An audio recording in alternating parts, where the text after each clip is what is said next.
नमस्कार, आप देख रहे हैं पॉलिटिकल आइडिया और मैं हूं प्रदीप कुमार।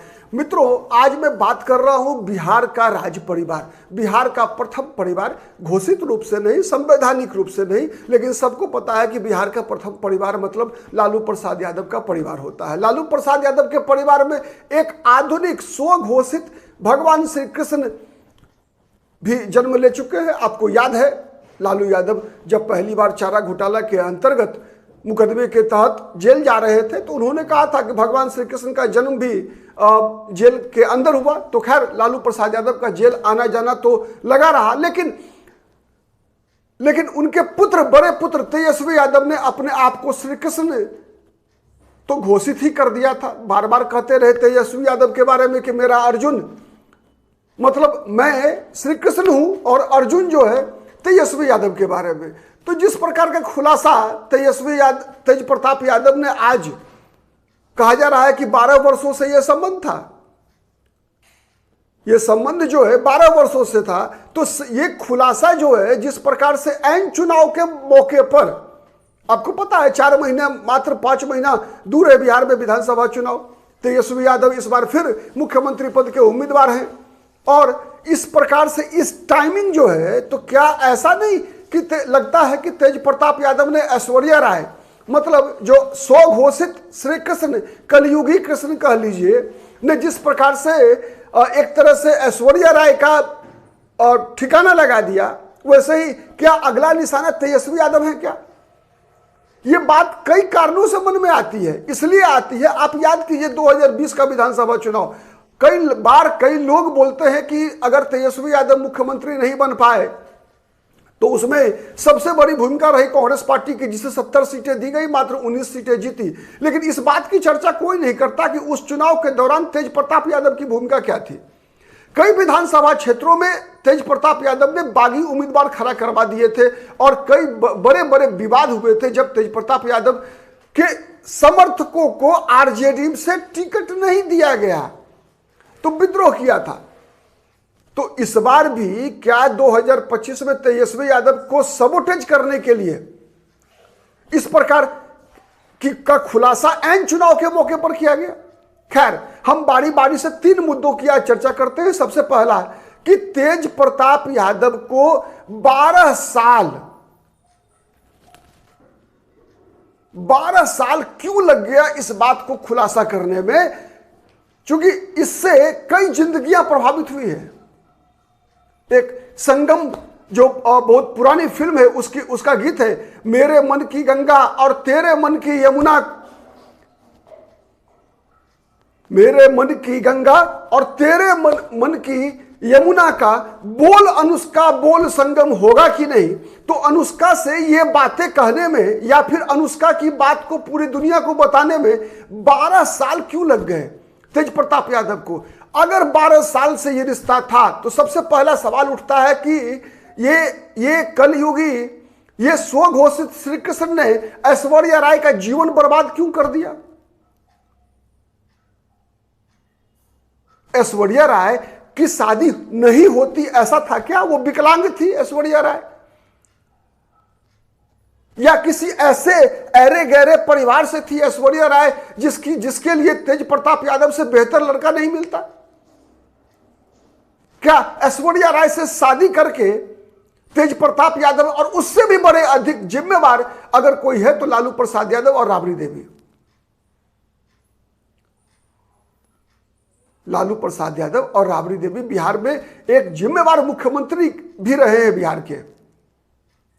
यदि उनको पता था ऐसे संबंधों के बारे में, तो फिर क्यों पूर्व मुख्यमंत्री दारोगा प्रसाद राय की पोती का जीवन बर्बाद किया लालू प्रसाद यादव ने? क्यों विधान सभा के सदस्य पूर्व मंत्री चंद्रिका राय की बेटी ऐश्वर्या राय का जीवन बर्बाद किया तेज प्रताप यादव ने, लालू प्रसाद यादव ने? और ऐसा तेजस्वी यादव ने होने कैसे दिया? जिम्मेवारी उस परिवार में तेजस्वी यादव की भी है, क्योंकि तेजस्वी यादव सार्वजनिक जीवन में है। मीसा भारती की जिम्मेवारी है, इसलिए कि सार्वजनिक जीवन में जो लोग सार्वजनिक जीवन में नहीं है उनके ऊपर सवाल उठाने की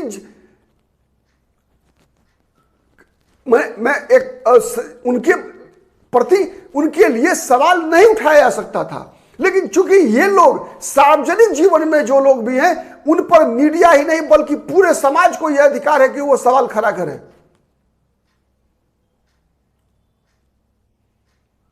तो सबसे बड़ा सवाल यह है कि क्या ऐश्वर्या राय की जीवन को लालू यादव के पूरे परिवार ने मिलकर बर्बाद नहीं किया? यह 12 साल का रिश्ता है। कोई ऐसा तो है नहीं कि शादी से, ऐश्वर्या से शादी हुई थी, उससे 4 दिन पहले, 4 महीने पहले ऐसा कोई रिश्ता बना था अनुष्का यादव के साथ, या फिर उसके बाद ऐश्वर्या पसंद नहीं आई तो तेज प्रताप यादव उम्र के इस पड़ाव में भटक गए। और जिस प्रकार से इस रिश्ते का खुलासा हो रहा है कि ये अनुष्का यादव हैं कौन, इससे तो स्पष्ट है कि केवल परिवार ही नहीं बल्कि उस परिवार के आसपास सहानुभूति रखने वाले कई लोगों को इस बारे में पता होगा। ऐसा अनुमान लगाया जा सकता है। तो सबसे बड़ा सवाल यह है कि केवल तेज प्रताप यादव दोषी नहीं है बल्कि पूरा का पूरा लालू परिवार दोषी है। और जिस किसी भी व्यक्ति को यह बातें पता थी, अब समझ में आ रहा है ना कि ऐश्वर्या राय घर छोड़कर क्यों भागी होगी।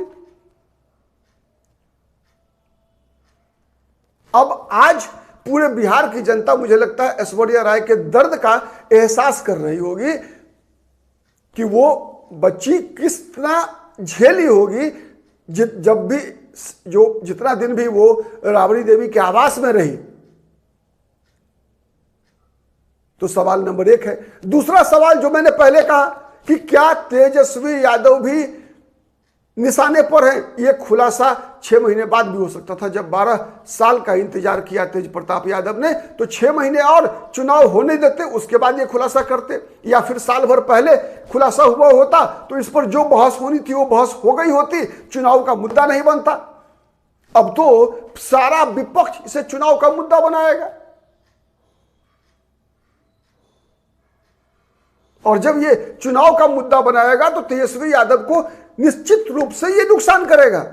और तो सवाल ये उठ रहा है कि क्या तेज प्रताप यादव ने ऐसा जानबूझकर किया है? क्या तेज प्रताप यादव को इस बात का दर्द है कि लालू यादव के, राबड़ी देवी के बड़ा बेटा वो है, लेकिन फिर भी ताज जो है परिवार का, वारिस लालू यादव का, तेजस्वी यादव बने बैठे हैं? तो ये दूसरा सवाल है।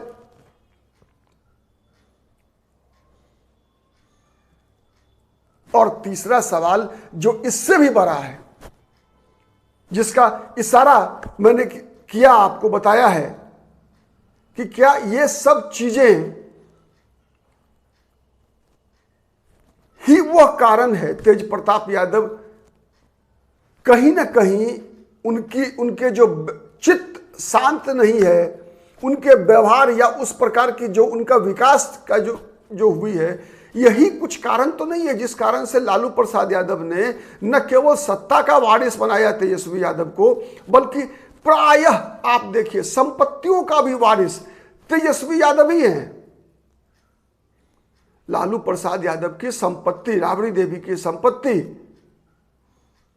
का भी अगर आप खुलासा करेंगे, अगर निकाल कर देखेंगे, अगर डॉक्यूमेंट्स चेक करेंगे, तो आपको मालूम होगा कि दोनों पुत्रों में जो संपत्ति जो जिनके नाम पर रजिस्टर्ड है, उसमें 70 to 80% संपत्ति तेजस्वी यादव के नाम है।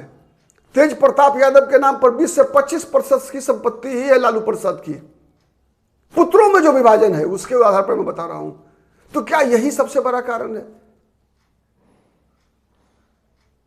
आने वाले दिनों में इसका भी सवाल का जवाब मिलेगा। चूंकि राज परिवार है तो जनता को यह अधिकार है कि सवाल करे, और ये जनता के पब्लिक डोमेन में आएगा ही। तेज प्रताप यादव का भी आपने देखा मैसेज कि मैं 12 वर्षों के बाद इस बात को सार्वजनिक करने का दुस्साहस कर रहा हूं। दुस्साहस कर रहे हैं इसका मतलब गलत है। उनका बयान ही काफी है इस बात को स्वीकार करने के लिए कि ऐसे व्यक्तियों को सार्वजनिक जीवन में रहने का अधिकार नहीं है। जब वो दुस्साहस करते हैं तो ऐसे व्यक्ति को सार्वजनिक जीवन में रहने का कोई अधिकार नहीं है। हाँ, केवल राजपुत्र हैं तो राजभोग तो करेंगे ही। राजयोग है, क्योंकि राजा के यहाँ जन्म लिए थे, रानी के यहाँ जन्म लिए थे। लालू यादव की बात याद आती है जब 1990 में लालू प्रसाद यादव ने मुख्यमंत्री पद की शपथ ली थी। लोकनायक जयप्रकाश नारायण के स्मारक के नीचे लालू प्रसाद यादव ने कहा था कि वो दिन चला गया, वो दिन चला गया जब किसी रानी के कोख से राजा या राजकुमार पैदा लेता था। उनका संदर्भ इंदिरा गांधी और राजीव गांधी के लिए था, क्योंकि 1989 में विश्वनाथ प्रताप सिंह राजीव गांधी को हराकर ही प्रधानमंत्री बने थे, और बिहार में डॉक्टर जगन्नाथ मिश्रा को हराकर लालू प्रसाद यादव बिहार के मुख्यमंत्री बने थे। तो कांग्रेसी नेताओं के लिए ही संदर्भ में ही ऐसी बातें लालू यादव ने कहा था। लेकिन शायद उन दिनों लालू प्रसाद यादव को भी पता नहीं होगा कि उनकी भी रानी राबड़ी देवी अपनी कोख में कई राजकुमार और कई राजकुमारियों को छुपा के रखी है। आज के लिए इतना ही। बहुत बहुत धन्यवाद। नमस्कार। जय हिंद, जय भारत।